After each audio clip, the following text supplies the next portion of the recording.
جس سے آپ محبت کر رہے ہیں نا، اسے بھی پتا ہو کہ آپ اس سے محبت اظہار محبت کی جرت بھی ہونی چاہیے، اور اظہار محبت کا سلیقہ بھی ہونا چاہیے۔ ہمیں آنا چاہیے یہ اظہار کرنا بھی کہ مجھے محبت ہے، یہ بھی ہمیں آنا چاہیے۔ دیکھو نا، لوگ نفرتیں کرتے ہیں تو ان کا اظہار کرتے ہیں کہ نہیں؟ اور مجھے جی یہ بات نہیں پسند، ناراض نہ ہوئیے گا، میں نہیں اس بات کو یہ تو کہنے کی طاقت ہے، تو یہ کہنے کی طاقت کیوں نہیں کہ مجھے آپ سے محبت؟ یہ کہنے کی بھی تو طاقت ہونی چاہیے نا۔ اس نے کہا تھا کہ اب تو دشمن کی اداؤں پہ بھی پیار آتا ہے، تیری الفت نے محبت میری عادت ہی کر دی۔ او بھائی، پیار کا بھی تو دیکھے نا، نبی پاک صلی اللہ علیہ وسلم نے وضاحت کی۔ حضور فرمانے لگے جب تم کسی سے محبت کرو تو اسے بتاؤ کہ میں تم سے محبت کرتا ہوں۔ مشکات دیکھیے نا، حدیث موجود ہے، فرمایا اسے کہو میں تم سے محبت کرتا ہوں۔ معنی کیا ہے؟ اسے بتاؤ تاکہ اس کے دل میں بھی تمہاری محبت پیدا ہو جائے۔ اس سے کہو جا کے۔ ایک صحابی نے نا، ایک بندہ گزر رہا تھا تو عرض کی یا رسول اللہ میں اس سے محبت کرتا ہوں۔ فرمایا اٹھ، یا رسول اللہ کیا حکم ہے؟ فرمایا اسے بتا کے آ کے میں تجھ سے محبت۔ حضور نے اٹھا کے بھیجا۔ میں نے کہا اظہار محبت کی بھی تو جرت ہونی چاہیے نا، اظہار محبت کی بھی تو جرت ہونی چاہیے نا۔ شاید اسی لیے حضرت انس بن مالک نے کہا تھا یا رسول اللہ مجھے اللہ کی قسم میں رب سے بھی پیار کرتا ہوں، رب کے رسول سے بھی پیار کرتا ہوں، ابو بکر صدیق سے بھی کرتا ہوں، عمر فاروق سے بھی کرتا ہوں۔ تو نبی پاک علیہ السلام نے فرمایا سن، پھر تو جس چیز سے محبت کرتا ہے اسی کے ساتھ تجھے جنت میں داخل کیا جائے گا۔ تو سلیقہ بھی تو ہونا چاہیے نا۔ محبوب نے فرمایا جا بتا کے آ۔ تو صحابی گئے، جا کے کہا کہ میں اللہ کی رضا کے لیے محبت کرتا ہوں تم سے۔ تو وہ بھی صحابی تھے، کہنے لگے اچھا اگر تو رب کی رضا کے لیے مجھ سے محبت کرتا ہے تو میری دعا ہے رب بھی تجھ سے محبت ہی کرے۔ ہمارا مالک اللہ، ہمارا رازق اللہ۔ جب یہ ساری چیزیں، ساری عطائیں، ساری نعمتیں اللہ کی ہیں تو پھر مسلمان کی ساری توجہ بھی اللہ ہی کی جانب ہونی چاہیے۔ اسے کوشش کرنی چاہیے کہ وہ ہر معاملے میں، ہر مسئلے میں، ہر پریشانی میں اپنی توجہ اپنے رب کریم کی جانب مبذول رکھے۔ انسان جب اپنے علم پر بھروسہ کرنے لگتا ہے، یا اپنی عقل پر بھروسہ کرنے لگتا ہے، یا اپنے تعلقات پر بھروسہ کرنے لگتا ہے، یا اپنی دولت پر، مال پر، صحت پر، تو ایک بہت بڑے دھوکے کا شکار ہو جاتا ہے۔ اور انسان جب انسانوں پر بھروسہ کرنے لگتا ہے تو پھر اللہ تعالیٰ اسے بعض اوقات انسانوں کے سپرد کر دیتا ہے، انسانوں کے سپرد۔ اور بہت سارے ایسے لوگ بھی ہوتے ہیں جو رب کریم کو بھولتے ہیں اور وہ اپنی ساری توجہ انسانوں کی طرف، دنیا کی طرف، دنیا داروں کی طرف کر لیتے ہیں۔ تو اللہ تعالیٰ فرماتا ہے پھر میں انہیں یہ سزا دیتا ہوں کہ وہ مجھے بھولنے نکلے تھے تو میں نے انہیں ان کا اپنا آپ بھی بھلا دیا، اپنا آپ بھی۔ سورہ حشر کو دیکھیے گا، فرمایا وَلَا تَكُونُوا كَالَّذِينَ نَسُوا اللَّهَ فَأَنسَاهُمْ أَنفُسَهُمْ۔ ان لوگوں کی طرح نہ ہو جانا جنہوں نے اللہ کو بھلا دیا تو اللہ نے پھر انہیں ان کا اپنا آپ بھی بھلا دیا، انہیں اپنی بھی ہوش نہیں رہی۔ وہ ایسے مسائل میں گھر گئے، وہ ایسی آزمائشوں میں الجھ گئے، وہ ایسی دنیا داری کے اندر الجھے کہ انہیں اپنا بھی پتہ نہ چلا۔ اب تو ڈھونڈتا پھرتا ہوں اے اقبال اپنے ہی آپ کو، اب تو ڈھونڈتا پھرتا ہوں اے اقبال اپنے آپ کو، آپ ہی گویا مسافر، آپ ہی منزل ہوں میں۔ جب انسان خدا فراموش ہوتا ہے تو خود فراموش ہو جاتا ہے۔ ہمارا بڑے زمانے سے تکیہ ہے، کبھی امریکہ پر، کبھی یورپ پر، کبھی برطانیہ پر، کبھی مالداروں پر، کبھی اسلحے والوں پر۔ اس کا نقصان یہ ہوا کہ اپنا کوئی وجود نہیں رہا، اپنا کوئی نظریہ نہیں رہا، اپنی کو سوچ نہیں رہی۔ ایسے محسوس ہوتا ہے کہ کوئی منشور نہیں، کوئی دستور نہیں، لگام منہ میں ہے اور اس کا سرا کسی کے ہاتھ میں ہے، وہ جدھر چاہتا ہے ہمیں گھما لیتا ہے۔ اللہ فرماتے ہیں یوں نہ ہو جانا کہ تم رب کو بھلا دو اور پھر تمہیں اپنا آپ بھی بھول جائے۔ اولئک ھم الفاسقون، فرمایا یہ وہ لوگ ہیں جو نافرمان ہیں اللہ کے، یہ نافرمان ہے۔ جب یہ نظریہ بن گیا، جب یہ ذہن بن گیا کہ پیدا اللہ نے کیا ہے، دینا اللہ نے ہے، عطا کرنے والا اللہ ہے، نوازنے والا اللہ ہے، تو پھر ساری توجہ دنیا داروں کی طرف رکھنا۔ میں اللہ والوں کی طرف توجہ رکھنے کا قائل ہوں، میں وہ سمجھتا ہوں، ہم اس چیز کے قائل ہیں، لیکن وہ بھی کوئی آستانہ ہے کہ جہاں حق مرشد کا نعرہ تو بڑا لگے پر رب کا نام ہی نہ سننے کو ملے۔ یہ بھی کوئی بات ہوئی کہ جہاں یہ تو نعرہ زور سے لگے کہ جیوے جیوے مرشد جیوے، لیکن استغفار کا درس ہی نہ ملے۔ جہاں ہر وقت یہ بتایا جائے کہ یہاں آ گئے تو بچ گئے، کیسے بچیں گے؟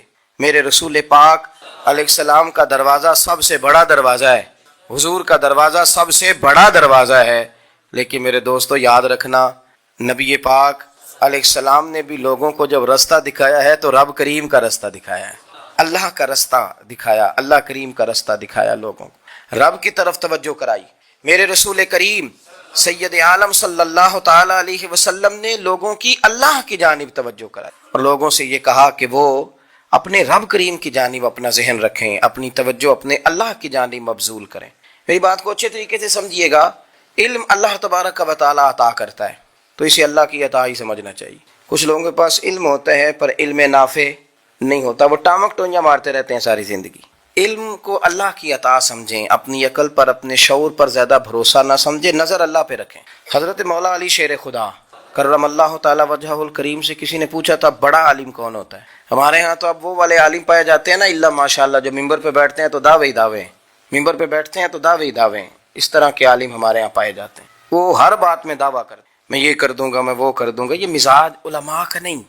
حضرت علی المرتضیٰ سے کسی نے پوچھا بڑا عالم کون ہوتا ہے؟ فرمایا بڑا عالم وہ ہوتا ہے کہ جسے مسئلے کا پتہ نہ ہو تو وہ کہہ دے مجھے نہیں پتا، میں پتہ کر کے بتاؤں گا، غلط بات بیان نہ کرے۔ امام مالک سے کسی نے کوئی مسئلہ پوچھا تو آپ فرمانے لگے مجھے اس سوال کا جواب نہیں آتا، ہمارے بزرگ سمجھاتے کیا ہے؟ وہ کہنے لگا آپ اتنے بڑے امام ہیں تو اس سوال کا جواب نہیں آتا۔ آپ فرمانے لگے اگر مجھے ہر سوال کا جواب آتا پھر تو میں خدا ہوتا، مجھے ہر سوال کا جواب نہیں آتا، مجھے تو اتنا آتا ہے جتنا میرے رب نے مجھے عطا کر دیا ہے۔ اپنی نظر اللہ پہ رکھیں، نکل آئیں اس معمے سے باہر کہ میں کوئی بلا ہوں، مجھے بڑا پتہ ہے، میرے پاس 6 ڈگریاں ہیں، مجھے 10 جگہ پہ تدریس کا شغف حاصل ہے، اس سے نکلیں باہر۔ قرآن مجید دیکھیے گا، اللہ تعالیٰ نے ارادہ قدرت فرمایا کہ میں حضرت آدم کو بناؤں گا، پھر بنانے کے بعد فرمایا فرشتوں سجدہ کرو آدم کو، سب نے سجدہ کیا الا ابلیس ابا واستکبر وکان من الکافرین، سب نے سجدہ کیا سوائے ابلیس کے، اس نے انکار بھی کیا، تکبر بھی کیا اور کافروں میں سے ہو گیا۔ تو یہ جب اللہ تعالیٰ نے سجدہ کرایا تو کیسے کرایا؟ اللہ تبارک و تعالیٰ نے نا حضرت آدم کو علم سکھایا خود، وعلم آدم الاسماء کلہا، خود اللہ فرماتے ہیں کہ میں نے جناب آدم علیہ السلام کو تمام اشیاء کے نام سکھائے، سب اشیاء کے نام سکھائے۔ تو وہ چیزیں پھر میں نے نا، اللہ فرماتے ہیں میں نے فرشتوں پہ پیش کی، میں نے کہا کہ بتاؤ ان کے نام کیا ہے، تو فرشتوں نے جو جواب دیا وہ سمجھنے والا ہے۔ اللہ نے چونکہ خود علم سکھایا تھا حضرت آدم کو، جناب آدم سکھایا تھا، لیکن فرشتوں کو نہیں سکھایا تھا۔ تو اللہ کریم نے فرمایا فرشتوں اب یہ بتاؤ ان چیزوں کے نام کیا ہیں؟ تو فرشتے کیا کہتے ہیں؟ فرشتے عرض کرتے ہیں قالوا سبحانک لا علم لنا۔ آپ کبھی یقین کریں اس چیز کی لذت لیں تو مزہ آ جائے۔ کہا قالوا سبحانک، کہنے لگے تو پاک ہے، قالوا سبحانک، کہنے لگے تو، بھئی آدم علیہ السلام کو نام سکھا لیے، پھر فرشتوں کے سامنے وہ چیزیں پیش کر کے کہا ان چیزوں کے نام بتاؤ، تو فرشتے کیا کہتے ہیں؟ کہتے ہیں قالوا سبحانک، تو پاک ہے، لا علم لنا، ہمارے پاس کوئی علم نہیں، الا ما علمتنا، ہمیں تو اتنا پتہ ہے جتنا تو نے ہمیں سکھا دیا ہے، ہمیں تو اتنا پتہ ہے جتنا تو نے ہمیں، لا علم لنا، ہمارے پاس کوئی علم نہیں ہے، اتنا ہی پتہ ہے جتنا تو نے ہمیں سکھا دیا ہے، اس سے زیادہ ہمارے پاس علم۔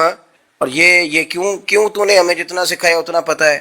فرشتے یہ نہیں کہتے یا اللہ تو زیادہ سکھا، آدم کو دیا تو ہمیں بھی دے، یہ نہیں فرمایا، فرمایا انک انت العلیم الحکیم، اے اللہ تو علم والا بھی ہے اور حکمت والا بھی ہے، تجھے پتہ ہے کس کو کتنا دینا ہے، جتنا تو نے مناسب سمجھا جناب آدم کو دیا، اور جتنا تو نے بہتر سمجھا وہ تو نے ہمیں عطا فرمایا۔ تو اگر آپ کے پاس علم ہے، کہیں نالج ہے، تو اس کو اللہ کی عطا سمجھیں۔ ہمارے ہاں بہت سارے لوگ بن کے بیٹھ جاتے ہیں، میں اکثر کہتا ہوں کہ پھر وہ دعوے کرتے ہیں میرے علاقے والے جاہل ہیں، میرے شہر والے جاہل ہیں، میرے خاندان والے پڑھے نہیں۔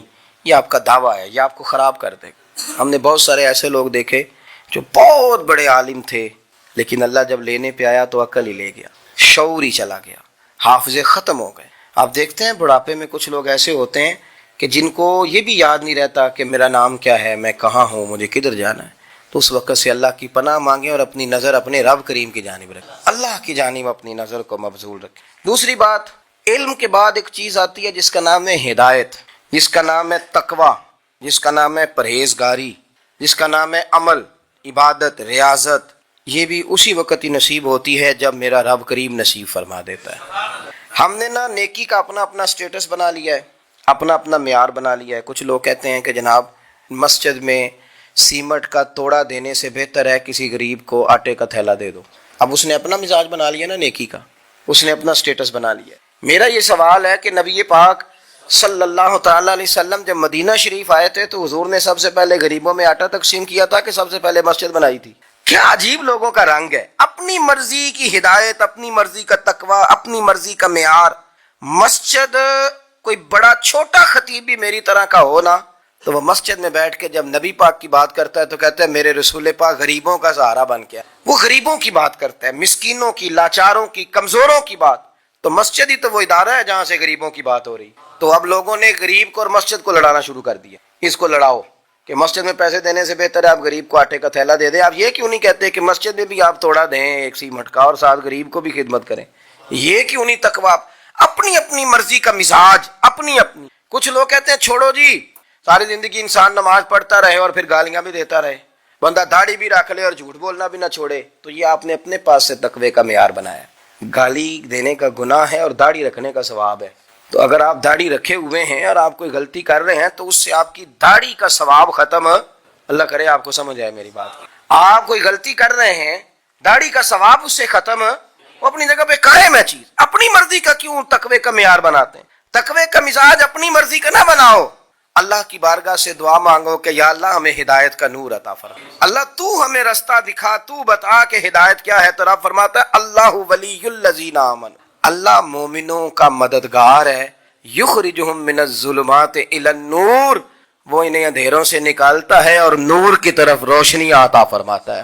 اندھیروں سے نور کی طرف اللہ لاتا ہے. اللہ ولی، اللہ مومنوں کا ولی ہے، وہ انہیں اندھیروں سے نور کی طرف نکالتا ہے.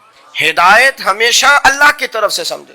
جب وہ نماز کی توفیق دیتا ہے تو اپنے فضل سے دیتا ہے. جب وہ ذکر کی توفیق دیتا ہے تو اپنے فضل سے. ہم سمجھتے ہیں ہو جی فلانا نہیں پڑھ رہا بڑا بیوقوف ہے، فلانا نہیں پڑھ رہا، تو کیا اپنی عقل کے زور پہ پڑھ رہا ہے؟ میں جی اللہ کے فضل سے 2 سپارے پڑھتا ہوں، تو کس پہ احسان کرتے تو 2 سپارے پڑھ کے رویا کر. کہ اگر مالک تو بڑا قریب نہیں، بڑے لوگ ہیں جن کو پورا قرآن حفظ ہے پر انہیں پڑھنے کی توفیق نہیں، تو انہیں فضل کیا اور مجھے توفیق دے دی ہے پڑھنے کی. رویا کر، پڑھ کے رویا کر. راتی ساری کر کر زاری، او نیند اکھاں تھی توندے تے فجرے اوہی گناہگار کہاون سب تو نیوے ہوندے.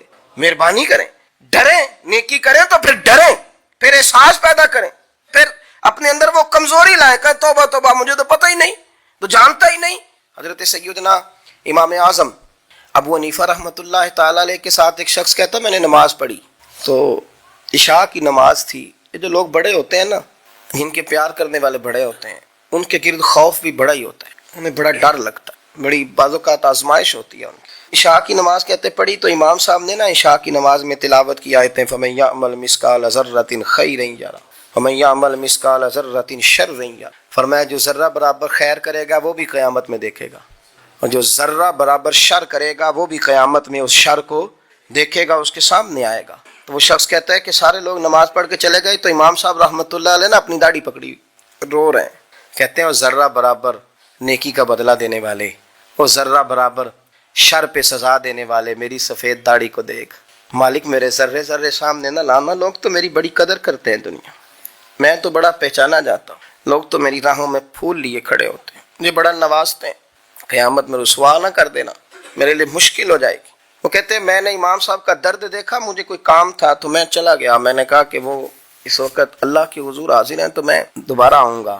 کہتے ہیں میں تہجد کے وقت آیا تو امام صاحب وہیں بیٹھے تھے اور ان کی داڑھی آنسوؤں سے بھری ہوئی تھی اور زور سے داڑھی پکڑی ہوئی. کہنے لگے مالک رسوا نہ کر دینا، قیامت میں رسوا نہ کر دینا. یار جو ہدایت یافتہ لوگ تھے وہ تو ڈرے ہوئے تھے، وہ تو سہمے ہوئے تھے، وہ تو کہتے تھے یہ اس کا فضل نہیں، اس نے بلا لیا، یہ اس کا کرم نہیں. حضرت باعزید بستامی کسی کافر کو دیکھتے تو رو پڑتے، کہتے مالک تو کتنا قریب ہے، یہ بے ایمان رہ گیا، تو نے اپنے فضل سے مجھے اپنے نبی کا غلام بنا لیا. وہ رو پڑتے. یہاں تو لوگوں کا دعویٰ ہی بڑا ہے. نمازی اللہ خیر فرمائے وہ تو دوسروں کو گھورتا ہے، وہ کہتا ہے جنت کا میں مالک کو کنجیاں میرے پاس ہیں، میں کسی اور کو گھسنے نہیں دوں گا. اور اگر 2-3 حج کر لے تو پھر تو وہ کہتا ہے کہ اب میرے سے پوچھ کے لوگ جنت میں جائیں گے معاذ اللہ. اور اگر وہ 2 4 5 7 دفعہ کوئی نفل پڑھ لے تو پھر وہ کہتا ہے چھوڑیں جی سارے لوگ بے عمل ہیں، میں اکیلا نیک ہوں. نہ ایسا کرے، اپنی توجہ اپنے رب پہ رکھے، اپنی توجہ اپنے معین الملت والدین عطائے رسول ہند الولی غریب نواز خواجہ معین الدین چشتی، حضرت خواجہ اجمیر، شاہ اجمیر والی ہندوستان. آخری عمر میں نا سارا دن روتے گزر جاتا، ساری رات روتے گزر جاتے، ذرا سی کوئی بات کرتا تو رو پڑتے، آنکھیں آنسوؤں سے بھری رہتی. اور کئی دفعہ آپ نے بھی پریشان ہو جاتے ہیں نا کہ یار تو ایک بات کی جان ہی نہیں چھوڑ رہا. تو خواجہ قطب الدین صاحب بختیار کاکی سے لوگوں نے کہا کہ آپ مرشد سے بات کریں، اتنا بھی تو نہیں نہ رونا چاہیے. ہر وقت اس کے آنسو کی کریے. عاشق دا کام ہی رونا تونا تے بنا رویوں نہیں منظوری. یہ عاشق سدا ہی روندا رہندا ہے پاویں وصل ہوئے تے پاویں دوری. ہر وقت رونے کا کیا مطلب ہے؟ تو خواجہ قطب صاحب کہتے ہیں میں قریب گیا تو میں نے پیر دبائے. میں نے کہا سونیا لوگ تو کچھ بھی نہیں کرتے, تو نے تو کمال کر دیا. 90 لاکھ آدمی مسلمان کر دیا, دنیا کچھ نہیں کرتی. تو نے 50 سال ساری رات مسلح پہ بیٹھ کے رب راضی کیا. تو شہزادہ تھا, حضور کی اولاد تھا, لیکن معین الدین تیرا ایک پلاٹ بھی نہیں. تو نے طالب علم پالے, تو نے غریبوں کو دیا, تو نے نوازا, کوئی شے نہیں تیرے پاس, ہر چیز تو نے. ساری رات روتے ہو, سارا دن روتے ہو. تو خواجہ قطب الدین صاحب کہتے ہیں میں نے جب عرض کیا تو خواجہ صاحب مجھے گلے لگا لیا, چیخ مار کے روئے. کہنے لگے قطب الدین پتر داڑھی سفید ہو گئی, جانے کا وقت آ گیا. جو تو نے نیکیاں گنوائی ہیں وہ ہیں صحیح میرے پاس, پر یار کی بارگاہ میں پیش کرنے کے قابل ایک بھی نہیں, ایک بھی نہیں. تو بارگاہ تو دیکھ کتنی بڑی ہے, رسول کریم کی بارگاہ میں پیش کرنے کے قابل ان میں سے ایک بھی نہیں. تو آستانہ دیکھ کتنا بڑا ہے, کیا پیش کروں گا, کیا عرض کروں گا حضور کی بارگاہ میں, کس طرح. وہ یار جو بڑے تھے وہ تو ڈرے ہوئے تھے, سہمے ہوئے تھے, وہ تو بڑی آزمائش میں تھے. لیکن میرا اور آپ کا رٹا 2 نمازیں پڑھ کے 6 نمازوں کا دعویٰ کرنا اور لمبی چوڑی کہانیاں بنانا اور اپنے منہ سے اپنی تعریفیں کرنا, اس سے تھوڑا باہر آئیں. رزق بھی میرا اللہ ہی دیتا ہے, علم بھی اللہ دیتا ہے, رزق بھی. بڑے بڑے فقیروں کو مالدار ہوتے دیکھا, بڑے بڑے مالداروں کو فقیر ہوتے دیکھا. بڑے بڑے, میرے ایک بڑا سخی قسم کا سجن ہے, بڑا پیارا ہے, میں اسے سخی مانتا ہوں. میں نے اپنی پریشانیوں کے دنوں میں بھی اس شخص کو سخی دیکھا. ایک دن رات کو مجھے ٹیلی فون کر کے کہنے لگا کدھر ہو؟ میں نے کہا میں گھر ہوں. نہیں اکثر سفر میں ہوتے ہو نا؟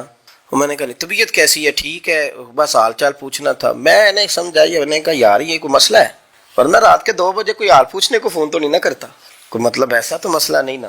تو میں نے بیک کال کی, میں نے کہا یار میری بات سن, مسئلہ کیا؟ کہ نہیں کچھ نہیں دل کر رہا تھا. میں نے کہا میری گل سن, رہے ہیں اسی 4-5 سال کٹھے, میں تین جاننا, اصل بات کر. کہنے لگا مکان بھی بڑا ہے, سارا کچھ ٹھیک ہے, پر وہ بڑا ہی بے نیاز ہے. کچھ حالات اس قسم کے آ گئے ہیں کہ لوگوں کو بتاؤں بھی تو لوگ ماننے کو تیار نہیں. زیادہ نہیں, مجھے نا تھوڑے سے پیسوں کی ضرورت ہے, کوئی 15-20 ہزار اگر مل جائیں میری ضرورت. آپ یقین کریں میں روتا رہا ساری رات. میں نے کہا مہربانہ تیرا کس طرح کریں گے, اس سے لے کے زمانہ استعمال کرتا تھا, پر بے پرواہی ویخ نہ سجڑ دی, جتھے کسے دی پیش نہ جاوے انہیں تاجاں والے در در رولے تے منگتے ہیں تخت بٹھاوے. سجنا کسے نو کارا مل دئی, کوئی کعبوں خالی آوے.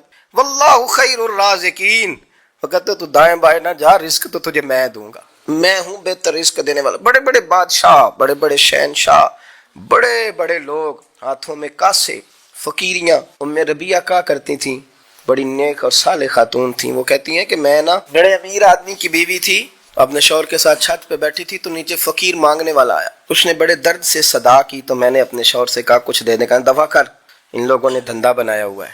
کہتی میں میکے سے بھی بڑا مال لے کے آئی تھی, میرے ماں باپ بڑے امیر تھے, تو میں نے نا چوری اپنے خامہ سے نظر بچا کے باتھ روم جانے کے بہانے گئی اور نیچے جا کے 5 دینار میں نے اس فقیر کی ہتھیلی پہ رکھے.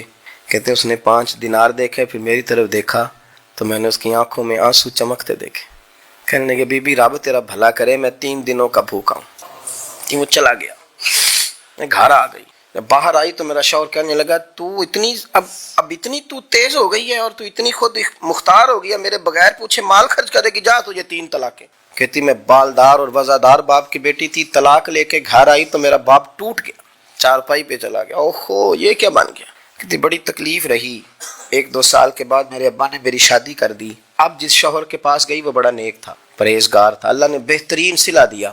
کتنی چھت پہ بیٹھی تھی, دروازے پہ فقیر آیا تو میں نے شوہر سے کہا کچھ دے دوں. کہنے لگا 5 نہ دینا, 15 دینا, 20 دینا, میں فقیر ہوں, میں نے فقر سے دولت دیکھی ہے, اسے خالی نہ لوٹانا.